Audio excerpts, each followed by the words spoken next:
वहाँ 500 किलोमीटर में भी आपको विकास दिखेगी। और यहाँ सिर्फ खड़े हो जाओ ना तो 3 किलोमीटर के बाद दिए रहा है, अक्किलपुर गांव है, छितरचक है, ये सब गांव 3 किलोमीटर है मात्र दीघा से, पटना से। आप जाओ ना, स्थिति इतना बद से बदतर है ना कि मैं घूम के आया हूँ, लोग बिलख रहे हैं, लोग रो रहे हैं इस बाढ़ में। तो सोनपुर को चाहिए विकास, जी।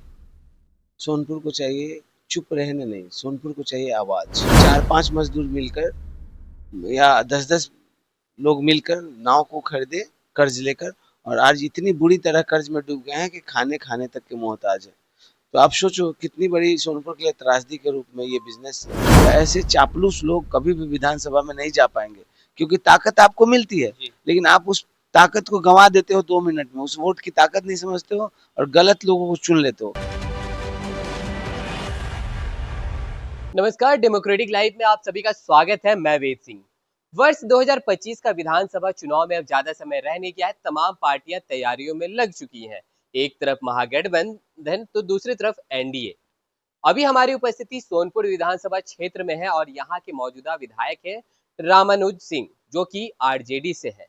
भाई, उन्होंने कितना विकास किया है ये भी हम यहाँ पर पहुंचे हैं तो जांच पड़ताल जरूर करेंगे। लेकिन इस बार की अगर विधानसभा की अगर चुनाव की अगर बात करें तो बहुत ज्यादा दिलचस्प होने को है। कहीं ना कहीं जनसुराज भी जो है अब तीसरे विकल्प के तौर पर इस बार चुनाव लड़ने जा रही है। प्रशांत किशोर की पार्टी लगातार सभी क्षेत्र में बिहार के अलग अलग कोने में पहुंच रही है और अभी हमारे साथ डॉक्टर चंदन लाल मेहता जी मौजूद हैं, जो कि इनका काफी ज्यादा नाम जो है चर्चा में है सोनपुर से। तो अब हम इनसे ही मतलब सीधे तौर पर जुड़ेंगे और जानेंगे कि एक तरह से समाज सेविक हैं। पिछले बार भी इन्होंने चुनाव लड़ा था, इंडिपेंडेंट लड़ गए थे, महज कुछ वोट आए थे, लेकिन इस बार प्रशांत किशोर जी का साथ भी है। पहले तो सर स्वागत है आपका हमारे चैनल पे। धन्यवाद आपके न्यूज को और तमाम दर्शकों को।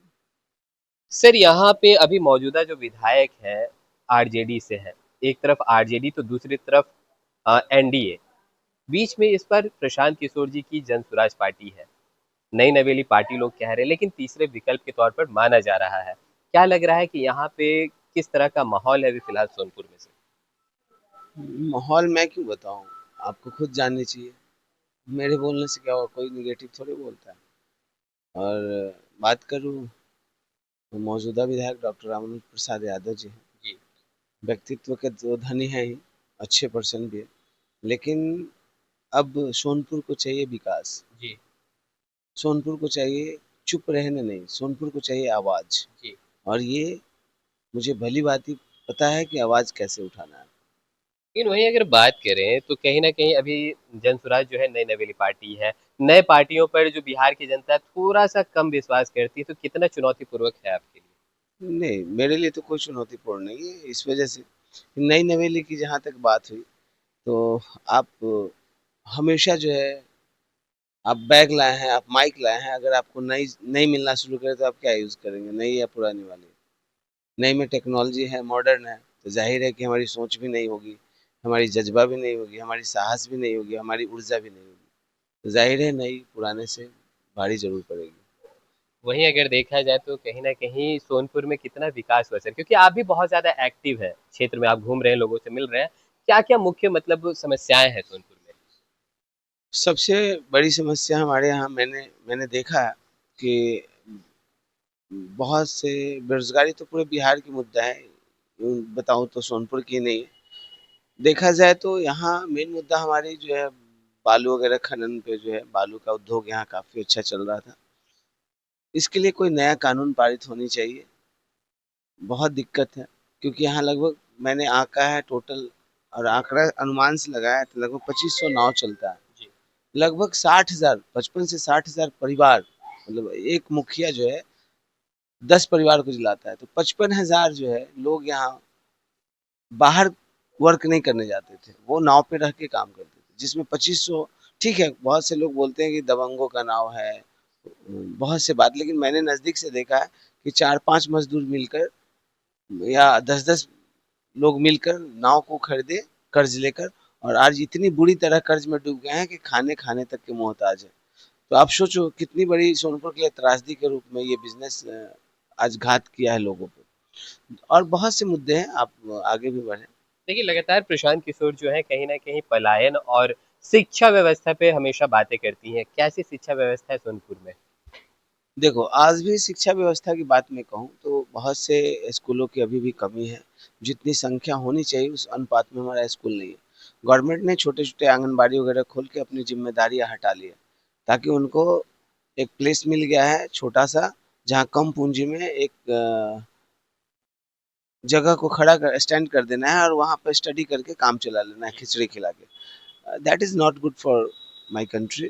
और मुझे लग रहा है कि आने वाला समय हम और कमज़ोर होते जा रहे हैं, जहाँ मजबूत होनी चाहिए। शिक्षा व्यवस्था पहले की अपेक्षा कम हो रही है, बढ़ नहीं रही है, आबादी के अनुसार। अभी बहुत से दियारा क्षेत्र हैं, बहुत से लोकल क्षेत्र हैं, जहाँ पे आपको एस्बेस्टस के नीचे यानी छत छत नहीं है, करकट, हम लोग गाँव में उसको करकट बोलते हैं, करकट के नीचे बिना पंखा के भी बच्चे स्टडी कर रहे हैं, ये भी गुड नहीं है। लेकिन बच्चों के साथ खिलवाड़ हो रहा है। लेकिन मौजूदा सरकार कहती है कि 2005 के बाद से काफी ज्यादा विकास हुआ है पूरे बिहार में। 2005 और आज 20 साल का अंतर है ना। जी। 20 साल में जो विकास की स्थिति होना चाहिए, आप पटना के राजधानी में खड़ा हो जाओ और सोनपुर 8 किलोमीटर दूर है, जाकर देखो। अदर स्टेट में खड़ा हो जाओ, जैसे आप गुजरात में खड़े हो जाओ, वहाँ 500 किलोमीटर में भी आपको विकास दिखेगी।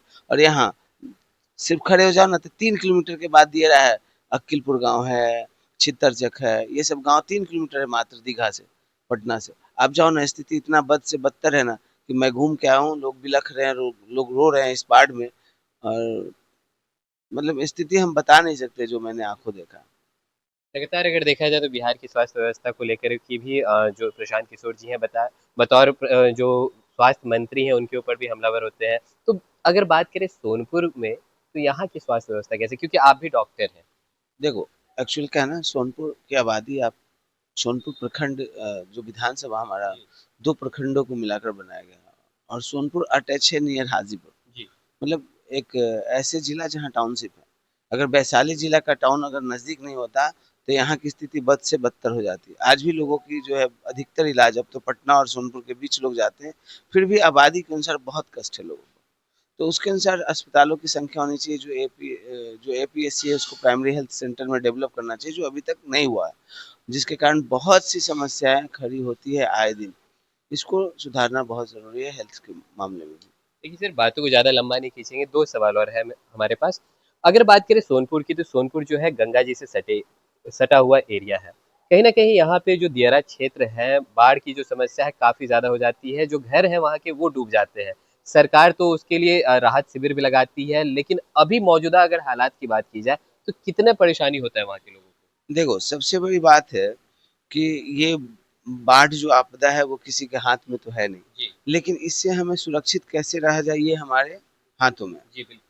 तो मैं बताना चाहूँगा, बाढ़ की समस्या सबसे ज़्यादा यहाँ राहड़ दियर पे चोट करती है, हुँ, जैसे सबलपुर वगैरह दियारा है, हुँ, हमारे अक्किलपुर है, बजहिया है, हुँ। छितरचक है, ये सब गाँव जो है बहुत बुरी तरह से डूब जाती है। जी। बाकी गाँव ऊपर है, लेकिन ये बाढ़ जो है, देखो टेम्परेरी सर, जो गवर्नमेंट जो टेम्परेरी जो लोगों को ट्रीट करती है, जैसे राहत शिविर तो कहीं बढ़िया लगता नहीं। हुँ, रही बात, थोड़ा-सा सपोर्ट करती है, जैसे एक आध नाव उपलब्ध करा देती है, तो हुँ, ये समस्या का समाधान नहीं है। हुँ, यहाँ जो हमारे रिंग बाँध होनी चाहिए, हुँ, ये उससे कई गुना अधिक खर्च, हर हुँ। साल 4 से 5 करोड़ रुपए का खर्च टेम्परेरी बाँध बनाने में लग जाता है। आप देखते होंगे, बोरों में भर के बालू बालू और वगैरह, क्या मिट्टी वगैरह डाल के बनाई जाती है, लेकिन ये सक्सेस नहीं है। इससे कोई फ़र्क नहीं पड़ता है, फालतू का ये खर्च है। और रही बात सम्बलपुर दियारा का, तो वो अभी भी टोपोलैंड में घोषित है। तो टोपोलैंड घोषित होने से वहाँ जितने हैं, हर साल लगभग 30 से 50 घर के करीब जो है गंगा की गोद में समाते जा रही है। तो इससे वहाँ ना कोई बेनिफिट मिल रहा है पब्लिक को, प्लस उसके साथ साथ वहाँ इंदिरा आवास जो था 2014 के बाद बंद है। तो इसके लिए मैंने जो है हाई कोर्ट में एक रिट भी दायर अभी किया है। जी, एक नया गांव स्टेशन के बारे में भी दायर किया था, तो वहाँ चालू हो गया ट्रेनें। जी, लेकिन अभी मैंने एक पीआईएल पीआईएल फाइल किया है जी, टोपोलैंड के मुद्दे पे। जी। और ये मैंने कब किया है, ये लगभग 25 या 26 तारीख को मैंने जुलाई में किया। तो इस पे भी जल्दी ही निर्णय आएगा। लेकिन जो समस्याएं बहुत ज़्यादा है, और ये जब तक यहाँ के प्रतिनिधि नहीं एक्टिव होते हैं तब तक संभव नहीं। पता ना उन लोगों को क्या हो गया, उन लोगों को सिर्फ मुझे जो बड़ी काम दिखता है वो कभी दिखाई नहीं दिया। सिर्फ वो किस काम में लगे हैं, या तो 2 साल सरकार बनाने के में लगते हैं और 2 साल सरकार जीत जाती है तो खुशी में लगते हैं। बाकी 1 साल जनता के बीच रहे या न रहे, तो न्योता और ये मरनी वगैरह में ही भोज तक ही सीमित है उनका। भोज तक ही हाँ, जाते थे। इससे एक्स्ट्रा नहीं। लोग गाँव के लोग सीधे-साधे होते हैं।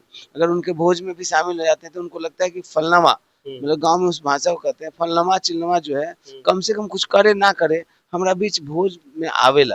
अच्छा। और लोग सिर्फ फोटो खिंचवाने के लिए, इससे ज्यादा एक्स्ट्रा उनका वर्क नहीं रह गया है सोनपुर विधानसभा।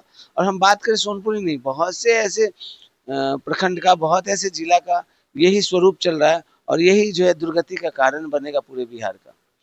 और एक चीज आपने नहीं पूछा अभी, प्रशासन की हरकतें भी बहुत गड़बड़ है, इसको भी आप पूछे। प्लस साथ में यहाँ बहुत अब तक जमीन जो है बहुत बुरी तरह से फंसी हुई है, इसके बारे में मैं क्या बताऊं। आप एक आपका भी आइडेंटिफिकेशन है कि आपके पास माइक है, माइक पे लोगो है, आपसे आईडी भी हो सकता है। आप एक बात बताएं, एक एयरपोर्ट पे आप जाते हैं, एक आइडेंटिटी कार्ड लेकर अगर डुप्लीकेट जाएंगे तो क्या आप सफर कर पाएंगे? नहीं कर पाएंगे। तो गवर्नमेंट क्या कर रही है, एक ही डॉक्यूमेंट पे 10 जमीन को कैसे रजिस्ट्री कराया?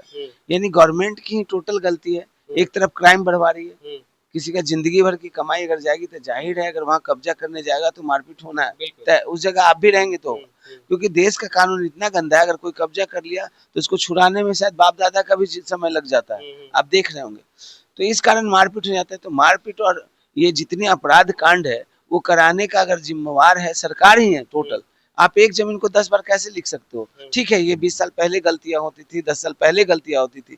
अब तो आप एक तरफ कहते हो कि इंडिया डिजिटल हो गया, तो जब डिजिटल हो गया तो आपका सारा इन्फॉर्मेशन जो है अप टू डेट है ऑन द सॉफ्टवेयर, तो फिर भी आप कैसे अंधे हो भाई कि आप जमीन को 10 बार रजिस्ट्री कर दे रहे हो? सरकार जमीन सर्वे भी करवा रही है। ये सब अभी तक नाटक चल रहा है और ये नाटक ज्यादा दिन नहीं रहने वाला है। और मैं किसी को दोष नहीं दूंगा, सारा दोष पब्लिक का है, क्योंकि थोड़ा सा अगर वो एक्टिव हो जाए तो ऐसे चापलूस लोग कभी भी विधानसभा में नहीं जा पाएंगे, क्योंकि ताकत आपको मिलती है लेकिन आप उस ताकत को गंवा देते हो 2 मिनट में, उस वोट की ताकत नहीं समझते हो और गलत लोगों को चुन लेते हो। आप सर एक आखिरी सवाल रहेगा कि सोनपुर की जनता को आप क्या मैसेज देना चाहेंगे? बस मैं यही बोलना चाहूंगा उनसे कि आप चुने, किसी अच्छे को चुने। ये मैं नहीं कर रहा हूँ कि मुझे ही चुने, आपको जो अच्छा लगे, जो एनर्जेटिक पर्सन लगे, जो गुड लगे, आपके लिए जो बेटर काम कर सकता है, अगर आपकी सोच हो तो नई नवेली नहीं देखे। नई नवेली ही कभी कभी ज़्यादा काम करता है क्योंकि नई में ही ऊर्जा अधिक होती है, इसलिए नई को मौका दें और ये मौका रंग जरूर लाएगी और हम लोग इसको रंगते हुए भी देखेंगे, श्योर। बहुत बहुत धन्यवाद। तो जैसा कि आप सुन रहे थे, हमारे साथ मौजूद थे डॉक्टर चंदन लाल मेहता जी। इन्होंने साफ तौर पर बताया कि जन सुराज पार्टी जो है भले ही नई नवेली है, लेकिन नई नवेली में जितना ऊर्जा होता है उतना पुराने में नहीं। तो इन्होंने साफ तौर पर बताया कि सोनपुर में क्या कुछ अभी स्थिति है, इसको लेकर के रूबरू कर रहे थे डॉक्टर चंदन लाल मेहता। इनका नाम काफी ज्यादा चर्चाओं में है क्योंकि इस बार देखा जाए तो प्रशांत किशोर का समर्थन भी इनको मिल चुका है। पिछले बार भी ये चुनाव लड़े थे लेकिन निर्दलीय लड़े थे और अच्छे खासे वोट भी आए थे। तो चलिए, और भी ऐसे तमाम खबरों का सिलसिला इसी प्रकार बना रहेगा। डेमोक्रेटिक लाइव पे अपनी राय प्रतिक्रिया हमारे कमेंट बॉक्स में जरूर साझा करें। धन्यवाद।